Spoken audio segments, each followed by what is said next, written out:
अगर लाइट से तेज travel possible हो जाए तो सिर्फ डिस्टेंस खत्म नहीं होगा, कॉज और इफेक्ट का रूल टूट सकता है। और जब कॉज इफेक्ट टूटता है तो रियलिटी स्टेबल नहीं रहती। लेकिन रुक जाओ, एफटीएल का मतलब सिर्फ जल्दी पहुंचना नहीं होता। असली कहानी यहां से शुरू होती है। यूनिवर्स का सबसे स्ट्रिक्ट स्पीड लिमिट है स्पीड ऑफ लाइट, 299,792 किलोमीटर्स पर सेकंड।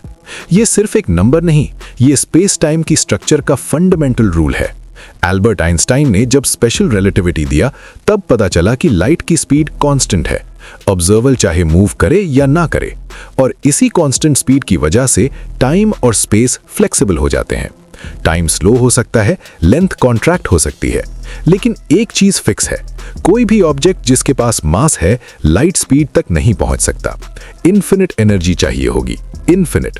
यहां पे फिजिक्स सीधा नो एंट्री बोर्ड लगा देती है। लेकिन असली ट्विस्ट अभी बाकी है। अगर कोई सिविलाइजेशन समहाउ एफटीएल अचीव कर लेती तो सबसे पहला इफेक्ट ट्रैवल का नहीं, टाइम का होता। रिलेटिविटी के हिसाब से जब कोई सिग्नल लाइट से तेज चले तो कुछ रेफरेंस फ्रेम्स में वो सिग्नल अपने डेस्टिनेशन पे पहुंचने से पहले ही सेंड हो सकता है। इसका मतलब इफेक्ट कॉज से पहले हो सकता है। फिजिक्स इस सिचुएशन को कहती है कॉज़ैलिटी वायलेशन, और कॉज़ैलिटी यूनिवर्स का बैकबोन है। अगर ये टूट गया तो पैराडॉक्स जन्म लेते हैं। और पैराडॉक्स सिर्फ थ्योरी नहीं, मैथमेटिकली रियल प्रॉब्लम है। अगर इंफॉर्मेशन पास्ट में जा सकती है तो ग्रैंडफादर पैराडॉक्स जैसी सिचुएशन क्रिएट होती है, जहां इवेंट खुद को कैंसिल कर सकता है। यूनिवर्स को इस तरह के लॉजिकल लूप्स पसंद नहीं।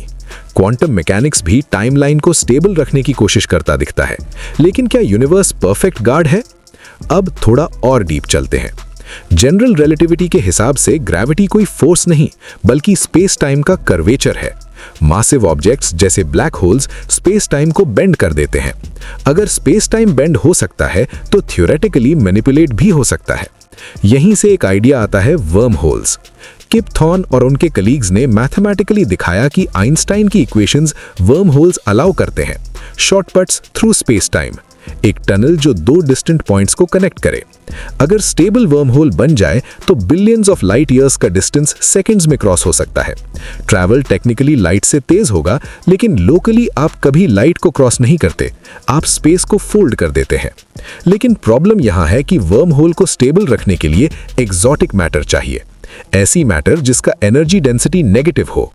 क्वांटम फिजिक्स में नेगेटिव एनर्जी का हिंट देता है, पर माइक्रोस्कोपिक लेवल पर। मैक्रोस्कोपिक स्केल पे अभी तक इम्पॉसिबल। लेकिन कहानी यहीं खत्म नहीं होती। 1994 में मिगेल अल्क्यूबियर ने एक सॉल्यूशन प्रपोज किया, Miguel Alcubierre warp drive. Idea simple था, शिप के आगे स्पेस टाइम कंप्रेस करो, पीछे एक्सपैंड करो। शिप खुद लोकली रेस्ट में रहेगी, पर स्पेस बबल मूव करेगा। ये बिल्कुल उसी तरह है जैसे कन्वेयर बेल्ट पे खड़े रहना। आप मूव नहीं कर रहे, फ्लोर मूव कर रहा है। मैथमेटिकली अलाउड है, लेकिन एनर्जी रिक्वायरमेंट इनिशियल कैलकुलेशंस में पूरे ऑब्जर्वेबल यूनिवर्स के मास एनर्जी के बराबर। लेटर रिफाइनमेंट्स ने रिक्वायरमेंट कम की, पर अभी भी अनइमेजिनेबल लेवल पर। यहां तक सब एक्साइटिंग लग रहा है, लेकिन अब असली ट्विस्ट आता है, जो 40 to 50% के बाद फिजिक्स को डार्क बना देता है। अगर एफटीएल पॉसिबल हो तो सिर्फ ट्रैवल नहीं, कम्युनिकेशन भी एफटीएल हो सकती है। और जब कम्युनिकेशन एफटीएल हो जाए तो यूनिवर्स का साइमल्टेनियटी कॉन्सेप्ट कोलैप्स हो जाता है। रिलेटिविटी ऑलरेडी कहता है कि साइमल्टेनियस इवेंट्स ऑब्जर्वर पे डिपेंड करते हैं। अगर एफटीएल सिग्नल्स एग्जिस्ट करें तो कुछ ऑब्जर्वर्स के लिए फ्यूचर ऑलरेडी फिक्स्ड होगा और कुछ के लिए पास्ट एडिटेबल। टाइमलाइन एक सिंगल लाइन नहीं रहेगी, एक टैंगल्ड वेब बन जाएगी। क्वांटम एंटेंगलमेंट को लोग एफटीएल कम्युनिकेशन समझते हैं, लेकिन एंटेंगलमेंट इंफॉर्मेशन ट्रांसमिट नहीं करता फास्टर देन लाइट, सिर्फ कोरिलेशन होता है। नेचर केयरफुली इंश्योर करता है कि कॉज़ैलिटी ब्रेक ना हो, जैसे यूनिवर्स गार्ड कर रहा हो स्पीड लिमिट को। लेकिन अगर गार्ड फेल हो जाए तो तब एक और डिस्टर्बिंग पॉसिबिलिटी खुल जाती है, closed time like curves. Space time ऐसे बेंड हो सकता है कि एक ऑब्जेक्ट अपने ही पास्ट में आ जाए without technically breaking local speed limit. ये सॉल्यूशंस आइंस्टाइन इक्वेशंस में एग्जिस्ट करते हैं, पर स्टीफन हॉकिंग ने क्रोनोलॉजी प्रोटेक्शन कंजेक्चर दिया। शायद नेचर क्वांटम इफेक्ट्स के थ्रू टाइम ट्रैवल को प्रिवेंट करती है, जैसे रियलिटी खुद को स्टेबल रखना चाहती हो। अब फिलोसॉफिकल लेयर शुरू होती है। FTL का मतलब होगा कि यूनिवर्स का साइज प्रैक्टिकली जीरो हो गया, डिस्टेंस मीनिंगलेस हो जाएगा, गैलेक्सीज सिर्फ कोऑर्डिनेट्स बन जाएंगी। एंड्रोमेदा गैलेक्सी तक का 2.5 मिलियन लाइट ईयर्स का गैप एक शॉर्ट हॉप हो सकता है। ऑब्जर्वेबल यूनिवर्स एक कनेक्टेड नेबरहुड बन जाएगा। सिविलाइजेशंस इंस्टेंटली कांटेक्ट में आ सकती हैं। लेकिन फिर एक और सवाल उठता है, अगर FTL पॉसिबल है तो हमें अब तक कोई मिला क्यों नहीं? फर्मी पैराडॉक्स और इंटेंस हो जाता है। अगर एडवांस्ड सिविलाइजेशंस ने FTL क्रैक कर लिया होता तो गैलेक्सी साइलेंट नहीं होती। साइलेंस का मतलब या तो FTL इम्पॉसिबल है या फिर कोई डीपर फिल्टर एग्जिस्ट करता है, और यहां से डार्कनेस स्टार्ट होती है। हो सकता है FTL हर सिविलाइजेशन को सेल्फ डिस्ट्रक्शन की तरफ ले जाता हो। कॉज़ैलिटी मैनिपुलेशन वेपन्स में कन्वर्ट हो सकती है। अगर आप किसी स्टार के पास्ट में एनर्जी इंजेक्ट कर सकते हो तो सुपरनोवा आर्टिफिशियली ट्रिगर की जा सकती है।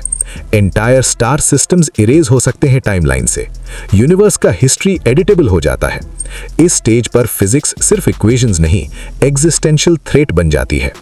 और सबसे सटल ट्विस्ट, शायद FTL टेक्निकली अलाउड हो, पर क्वांटम वैक्यूम इंस्टेबिलिटी के थ्रू हर अटेम्प्ट कैटास्ट्रोफिक कोलैप्स ट्रिगर करता हो। वॉर्प बबल क्रिएट करते ही वैक्यूम डीके हो जाए, एक बबल जो लाइट स्पीड से भी तेज एक्सपैंड करे और फंडामेंटल कॉन्स्टेंट्स को रीराइट कर दे। एक ऐसा फेज ट्रांजिशन जो पूरे कॉस्मॉस को इंस्टेंटली डिस्ट्रॉय कर दे। ये theoretical possibility quantum field theory में डिस्कस होती है, रेयर पर नॉन जीरो। मतलब FTL का पहला सक्सेसफुल एक्सपेरिमेंट ही यूनिवर्स का लास्ट इवेंट हो सकता है। अब इमोशनल इंटेंसिटी पीक पर है। FTL सिर्फ ट्रैवल नहीं, ये रियलिटी के रूल्स को चैलेंज करना है। ये कहना है कि लाइट का लिमिट फाइनल नहीं। लेकिन हर बार जब फिजिक्स की डीपर लेयर को प्रोब किया गया, एक और डीपर कंस्ट्रेंट मिला। न्यूटन के नीचे रिलेटिविटी थी, रिलेटिविटी के नीचे क्वांटम मैकेनिक्स। शायद FTL के नीचे कोई और फंडामेंटल लॉ छिपा हो जो अलाउ भी करे और पनिश भी। और शायद इसीलिए यूनिवर्स साइलेंट है, क्योंकि जो भी सिविलाइजेशन FTL के पहुंचती है वो या तो टाइमलाइन में डिसॉल्व हो जाती है या खुद को हिस्ट्री से इरेज कर देती है। अगर कल सुबह न्यूज आए कि FTL ड्राइव टेस्ट सक्सेसफुल रहा, तो क्या ये ह्यूमैनिटी का गोल्डन एज होगा या काउंटडाउन शुरू हो चुका होगा? क्या स्पीड लिमिट तोड़ना एवोल्यूशन है या यूनिवर्स का फाइनल ट्रैप? हर कहानी एक नई सोच जगाती है। अगली दुनिया में मिलते हैं कुछ नई सोच के साथ। जम कहानी AI।